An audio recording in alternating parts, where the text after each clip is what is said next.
Que a paz de Jesus esteja com todos nós nesta noite, que aqui estamos nesta casa de oração.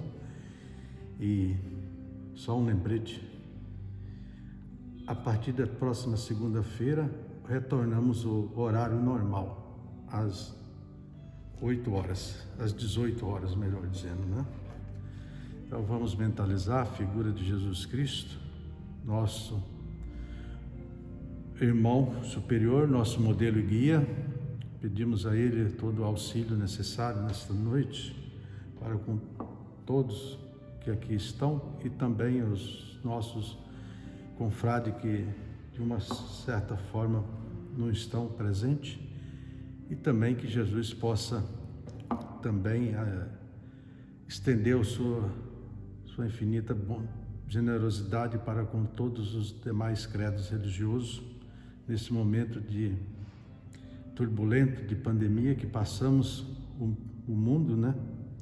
Vamos lembrar também dos nossos irmãos nos leitos dos hospitais, e também lembramos também dos profissionais, dos médicos, né? Toda a equipe de funcionários que estão na linha de frente desta terrível doença, e que Jesus possa ouvir o clamor de cada um de nós.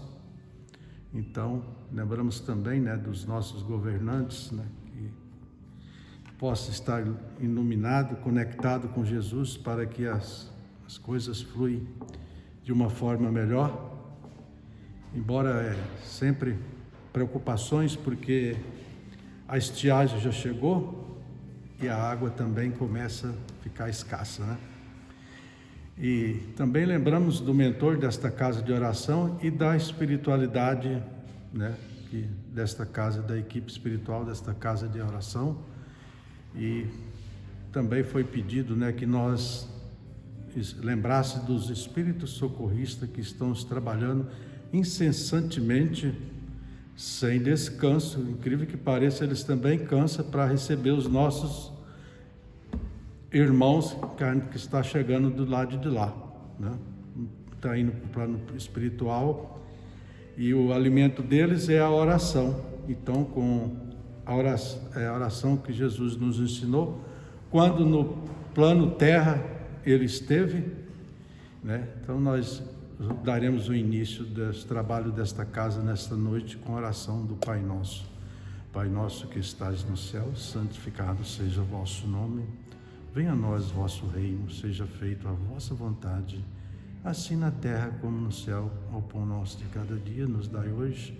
Perdoai as nossas ofensas, assim como nós perdoamos a quem nos tem ofendido, e não nos deixeis cair em tentação, mas livrai-nos de todo o mal. Amém. O Senhor é o reino, o poder e a glória para sempre. Amém.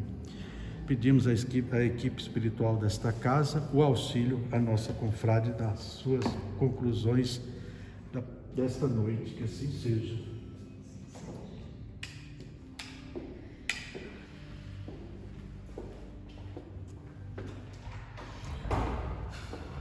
Boa noite a todos. Nosso tema de hoje é perda de entes queridos.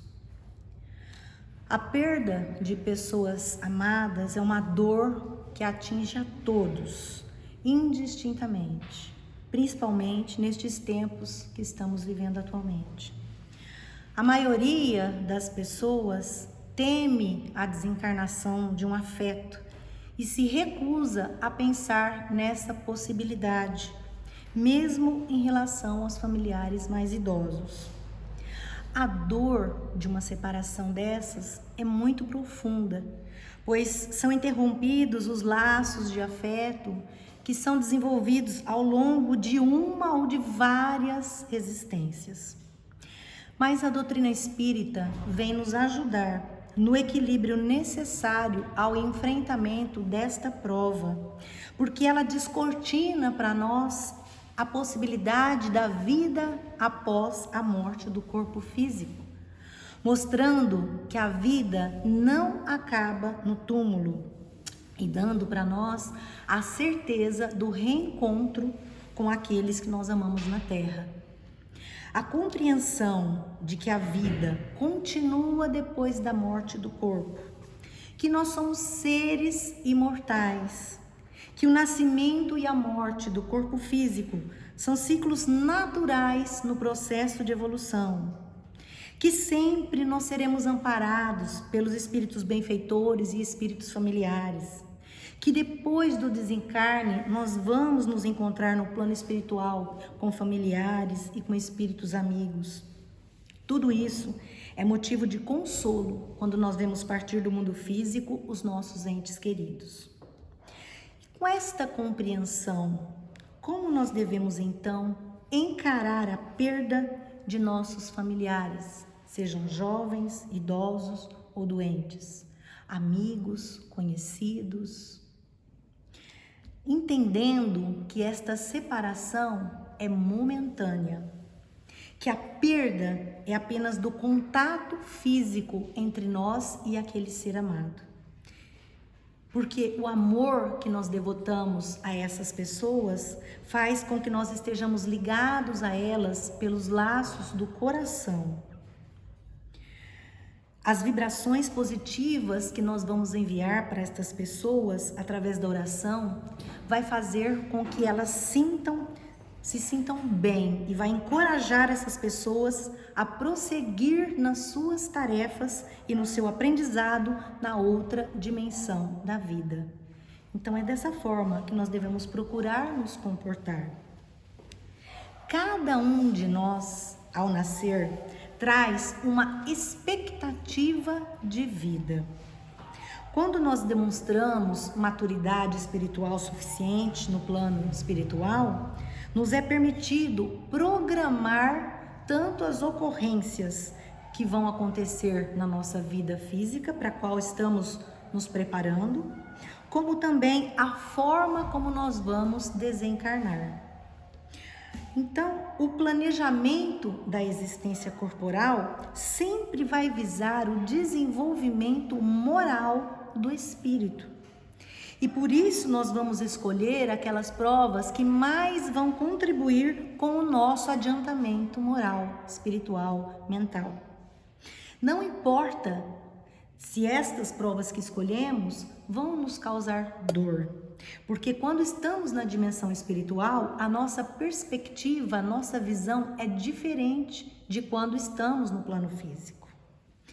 Depois que nós encarnamos, considerando o nosso livre-arbítrio, considerando os atos que praticamos na nossa vida terrena, podem acontecer, evidentemente, mudanças que, quando vemos da perspectiva do mundo físico, nós podemos considerar negativas, mas elas são positivas do ponto de vista espiritual.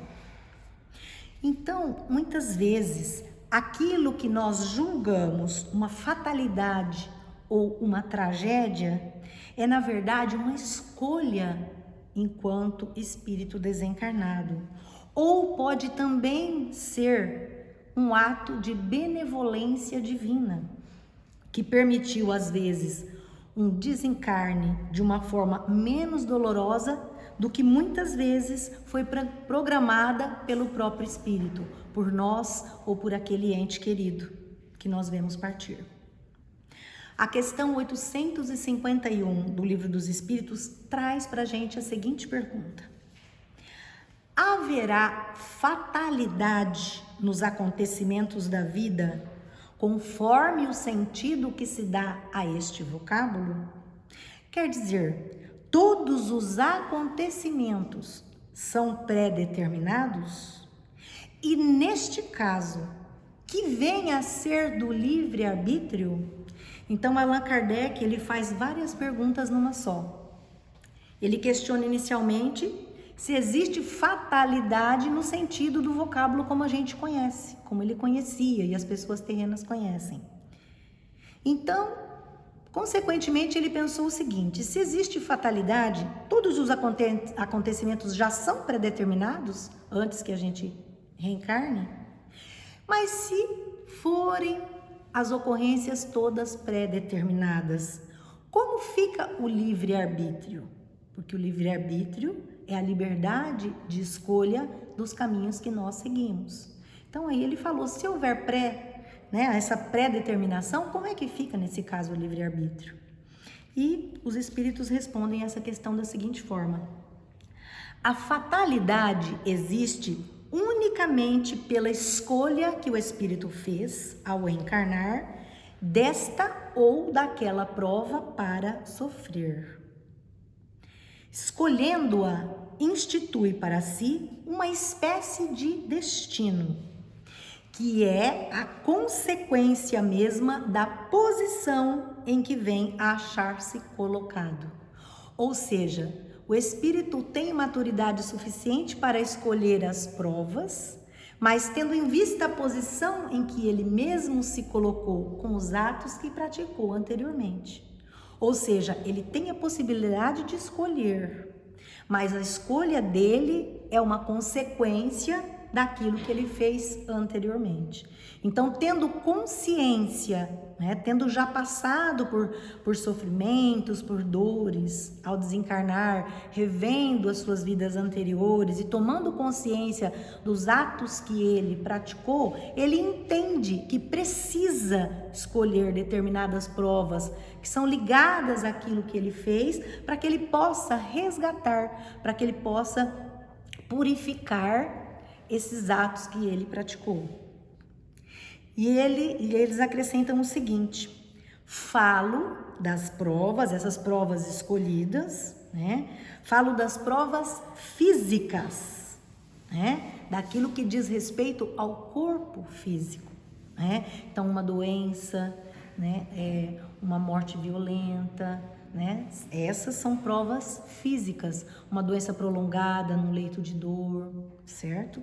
Então, falo das provas físicas, pois, pelo que toca às provas morais e às tentações, o espírito, conservando o livre-arbítrio quanto ao bem e ao mal, é sempre senhor de ceder ou resistir.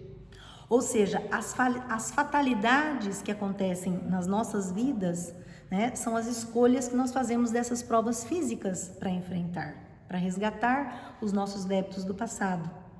Quanto às provas morais, quer dizer, as nossas más inclinações, as tentações, os vícios, quanto a esses nós temos a liberdade de escolha e somos livres para resistir ou para ceder a essas tentações. Então, as provas morais, elas estão relacionadas com o livre-arbítrio. E as provas físicas estão relacionadas com as nossas escolhas programatórias antes da reencarnação.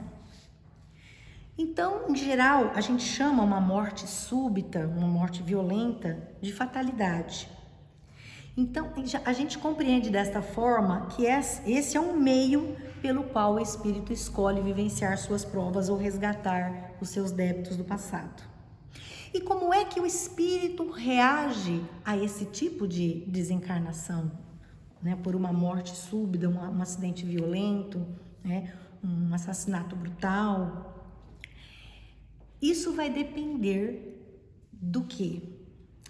Na verdade, a gente precisa compreender que não importa a forma como nós deixamos o corpo físico, seja por uma morte súbita, seja por uma doença prolongada ou uma doença que nos leva de forma instantânea, seja por morte natural, através do processo degenerativo do corpo, a velhice.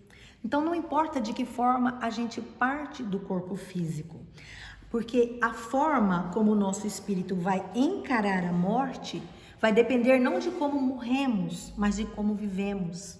Vai depender do conteúdo que nós acumulamos ao longo da nossa experiência nessa e nas outras encarnações. Então, o importante é entender que o sofrimento do espírito, no momento que ele desencarna, não está ligado ao tipo de morte que tem, mas sim à sua condição de vida, à sua condição evolutiva em que ele se encontra no momento em que ele desencarna. Então, a gente pode compreender através disso que muitas vezes um doente que se encontra em fase terminal, que tem tempo para se preparar para o momento do seu desencarne, porque ele vê que a sua morte se aproxima, então ela vem de uma forma mais suave, aquela pessoa já está se preparando para ultrapassar o limite, né, entre a vida terrena e a vida espiritual.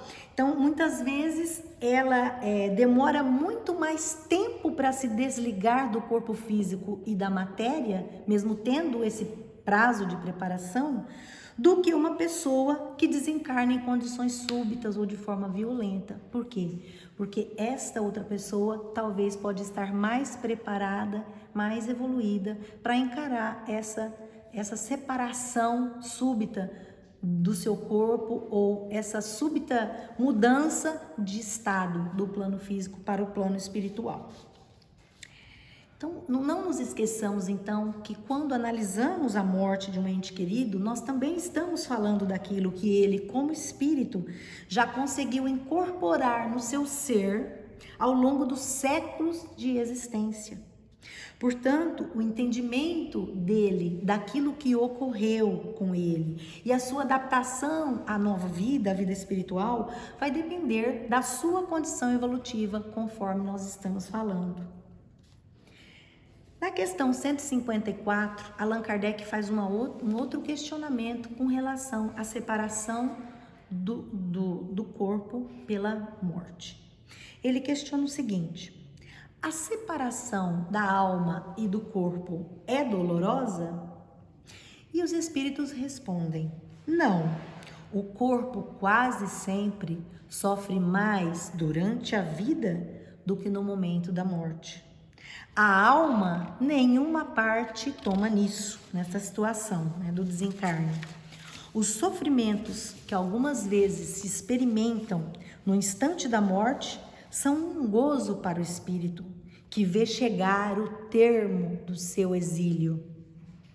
Então, é uma outra perspectiva. Aquele que parte do corpo físico, ele está se despedindo do exílio, da prisão na carne, do sofrimento na terra, das dificuldades, né?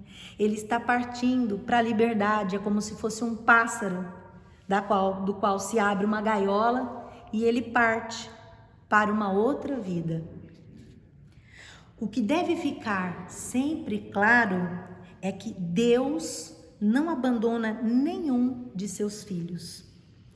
No momento da morte, todos são socorridos e auxiliados, iniciando uma nova fase evolutiva. Mas uma outra questão também, quando a gente aborda a perda de entes queridos. O que ocorre quando nós perdemos um ente querido pelas portas do suicídio? Nesse caso, a situação fica um pouco mais delicada, porque aquele espírito destruiu a maior dádiva que ele recebeu de Deus, a vida. Nada justifica o ato de tirar a própria vida e as consequências espirituais são terríveis. Em alguns casos, o perispírito assiste à decomposição do próprio corpo e passa por terríveis sofrimentos. Por isso, se é nosso dever orar por aqueles que partiram, com frequência ainda maior nós devemos orar por aqueles que tiraram a própria vida. Mas também é necessário compreendermos que a doutrina espírita nos mostra que nenhum sofrimento é eterno. Deus vai socorrer quando este espírito estiver mais equilibrado, quando estiver em situação que possibilite que os benfeitores se aproximem dele e consigam resgatá-lo, ele vai ser socorrido, ele vai ser cuidado e ele vai ter uma nova oportunidade para resgatar esses débitos de ter atentado contra a própria existência, contra a própria vida, o próprio corpo físico. E a gente precisa também entender que, com relação aos débitos que o espírito adquire quando parte pelo suicídio, vai depender muito do grau de esclarecimento desse espírito encarnado. Então, é claro que, como Jesus já disse, né, aquele que tem mais luzes, que tem mais compreensão, que tem mais entendimento, mais clareza, e atenta contra a própria vida, vai ter, é claro, um débito maior, do que aquele que estava num momento de transtorno mental ou que era portador de uma doença mental, como esquizofrenia ou outras perturbações, num momento depressivo, uma depressão muito severa, muito grave.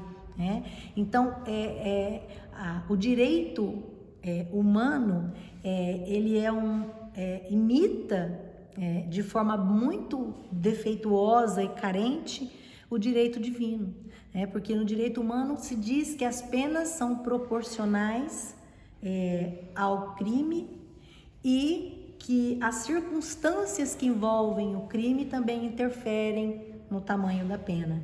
Então, assim também é de acordo com a justiça divina, porque a justiça divina, ela leva em conta não só o ato praticado, como a motivação do ato, a situação que envolveu o ato. Então, tudo isso é pesado na hora de verificar o tamanho do débito e a forma de resgate que esta pessoa vai ter que enfrentar. Mas é evidente que nenhum filho de Deus fica esquecido. E esse ser terá novas oportunidades reencarnatórias, nas quais ele vai ter a oportunidade de transformar o seu gesto em um gesto de bondade, de desprendimento para com o próximo, valorizando a sua vida e valorizando a vida alheia. E como é que nós podemos nos relacionar com os nossos entes queridos, sem que a gente cause a eles perturbação? Mas por que perturbação? Como assim? Porque muitas vezes nós temos o hábito nas nossas orações, quando nós nos recordamos das pessoas que nós amamos, que já partiram, de fazer pedidos para essas pessoas. Mas a gente precisa se lembrar de que as pessoas não se transformam imediatamente após o desencarne. Elas continuam tendo os mesmos sofrimentos, as mesmas questões. Então, nós precisamos nos lembrar que nós não podemos fazer pedidos, porque eles podem ficar, como se diz, querendo nos atender e agoniados porque não têm permissão ou não conseguem. Então, é sempre melhor a gente orar para os nossos benfeitores espirituais nos momentos de dificuldade do que orar para um familiar. Para o familiar, o que nós precisamos fazer é dirigir pensamentos amorosos, lembranças dos momentos felizes de convivência, pensar na questão que envolveu o desencarne sem revolta, lembrando daquela pessoa nos momentos de alegria, de paz, de carinho. Então, essa lembrança amorosa, os fluidos que essa lembrança amorosa vai emanar, vai acariciar aquela pessoa, vai envolvê-la, de uma forma fluídica, numa energia de carinho, numa energia amorosa, e ela vai receber com certeza essas nossas emanações, e essas emanações de carinho, de amorosidade, vão fazer com que ela se sinta bem onde quer que ela esteja no plano espiritual. Então nós temos que evitar, com relação ao desencarne das pessoas que nós amamos, pensamentos mórbidos, ideias fixas, situações em torno do evento ou daquela doença que causou a morte da pessoa, pensamentos de revolta, de inconformação, porque esses pensamentos podem prejudicar tanto a nós quanto ao nosso ente querido desencarnado.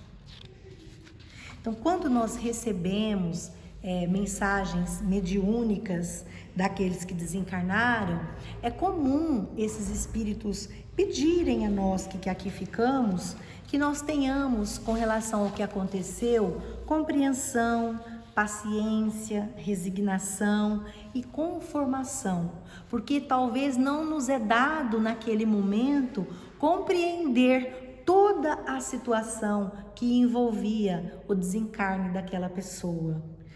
Então, o que nós precisamos fazer é conformar o nosso coração e buscar transformar a nossa dor num sentimento que possa nos edificar. Algumas pessoas sonham muitas vezes com os entes queridos. O que dizer a respeito disso? Quando nós sonhamos com os entes que partiram, será que esse contato é real? Será que é apenas um sonho, imaginação? Ou será que nós estamos realmente em contato com essas pessoas que nós amamos? Geralmente, na grande maioria dos casos, é um encontro real. Porque nós sabemos, através da doutrina espírita, que no momento do sono, nós nos desprendemos do nosso corpo físico. E nós vamos buscar lugares ou pessoas com as quais temos afinidade. Então, quando nós nos encontramos com pessoas que já desencarnaram, pessoas queridas, amigos, parentes, pessoas que nos são caras, com certeza nós fomos visitar essa pessoa ou nós estamos recebendo a visita desta pessoa. Porque as almas que se amam sempre se buscam para estarem juntas, para trocarem afeto, para trocarem sentimentos. E por que não acreditarmos nisso, que é uma possibilidade que tanto faz bem à nossa alma, saber que quando dormimos, quando nos desprendemos durante o sono físico do corpo, nós vamos encontrar as pessoas que nós amamos, porque sabemos que o espírito é imortal e que ele está na dimensão espiritual. Então, se nós nos desprendemos, com certeza nós nos encontramos com as pessoas que nós amamos. E tudo isso nos leva a mais uma reflexão.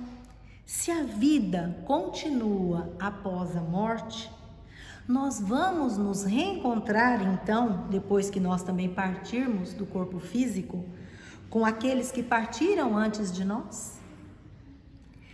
Bom, todos nós já ouvimos muitos relatos de pessoas que se encontravam doentes, em fase terminal, e afirmaram ver pessoas dentro do quarto, vultos, ou ver claramente pessoas que os outros que estavam no mesmo local não viam.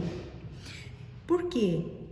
Isso é uma prova de que nós vamos nos reencontrar no plano espiritual e que essas pessoas que nós amamos e nos precederam na partida vêm nos encontrar quando nós estamos prestes a nos desligar do corpo físico.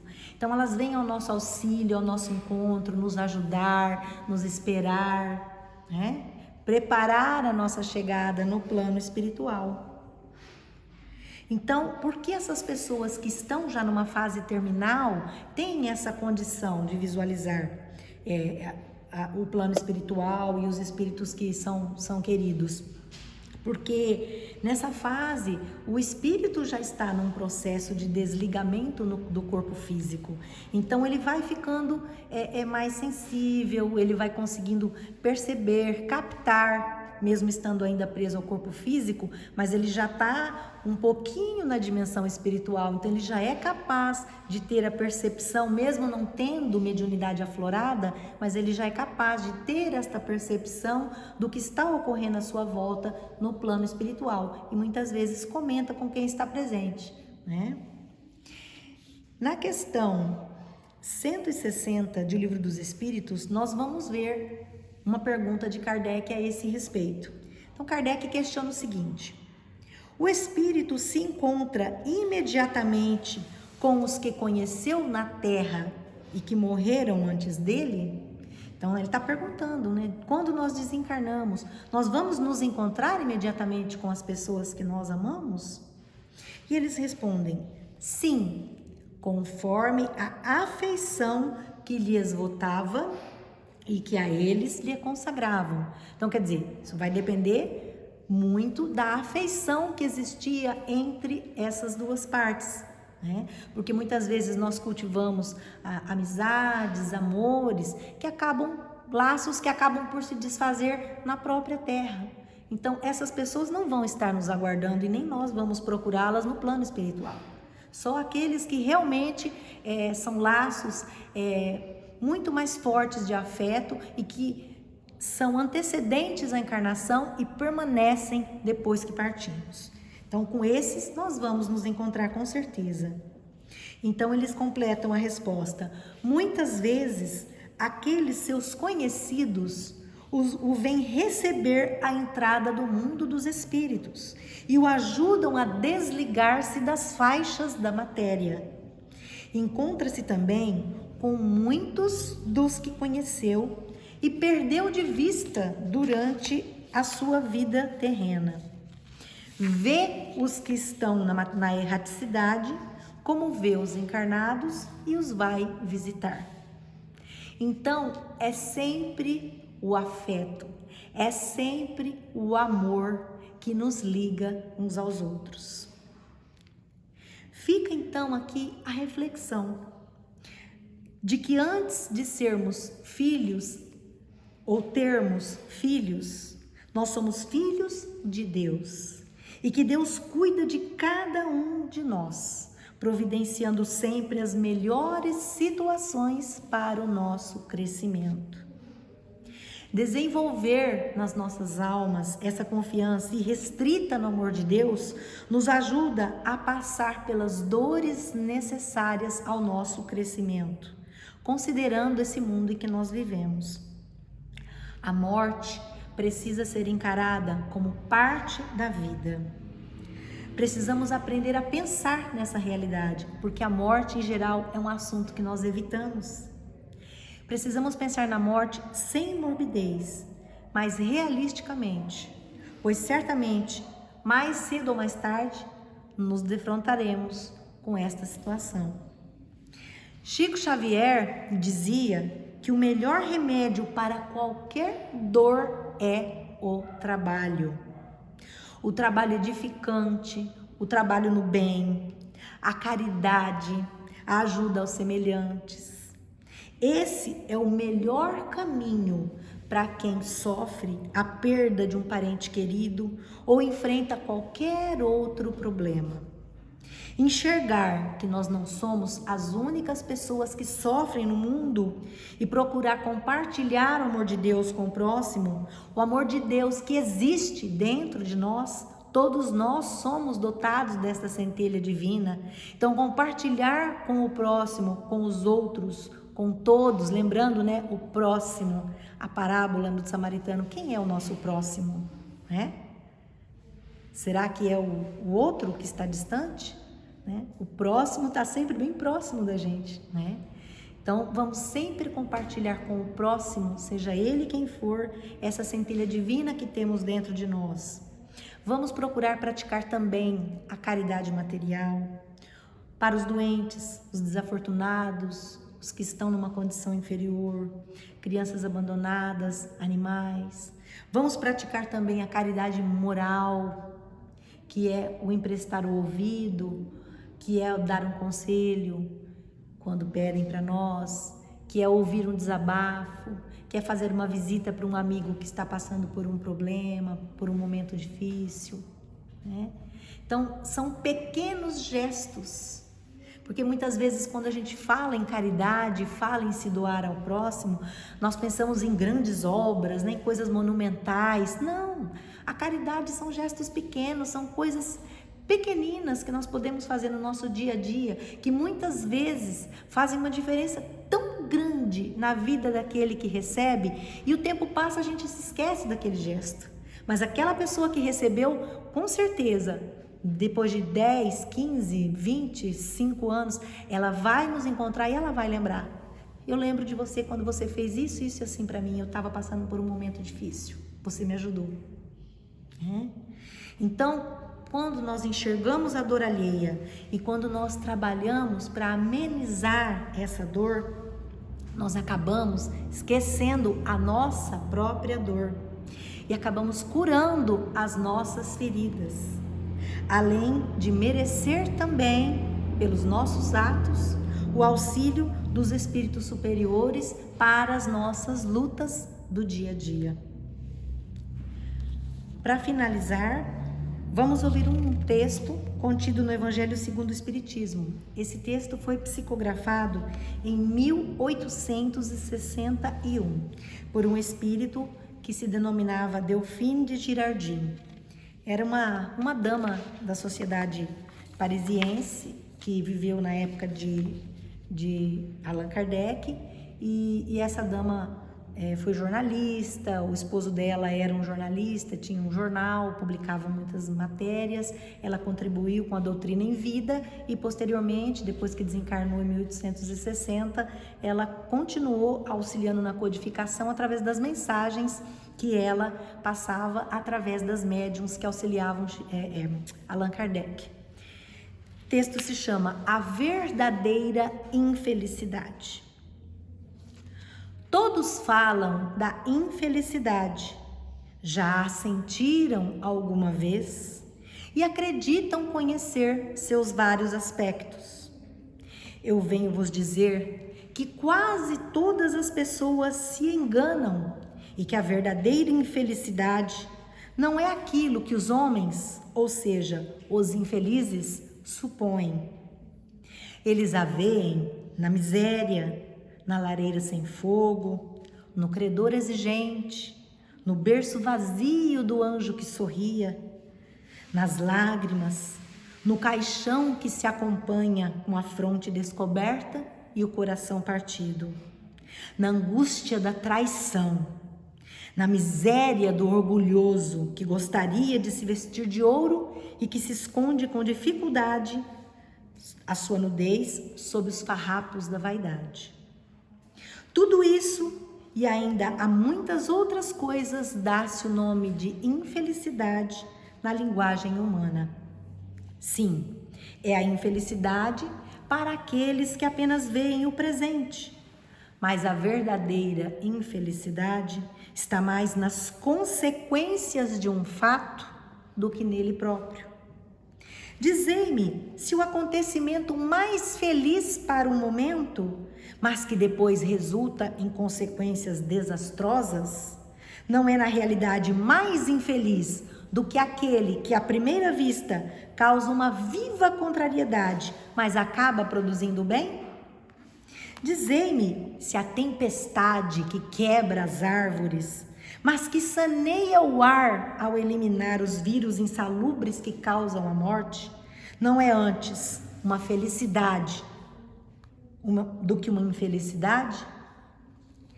Para julgar algo, é preciso ver-lhe as consequências. É assim que, para apreciar o que é realmente feliz ou infeliz para o homem, é preciso se transportar além desta vida, pois é lá que as consequências se fazem sentir. Portanto, tudo que o homem chama de infelicidade, segundo sua curta visão, cessa com a vida corporal e encontra sua compensação na vida futura.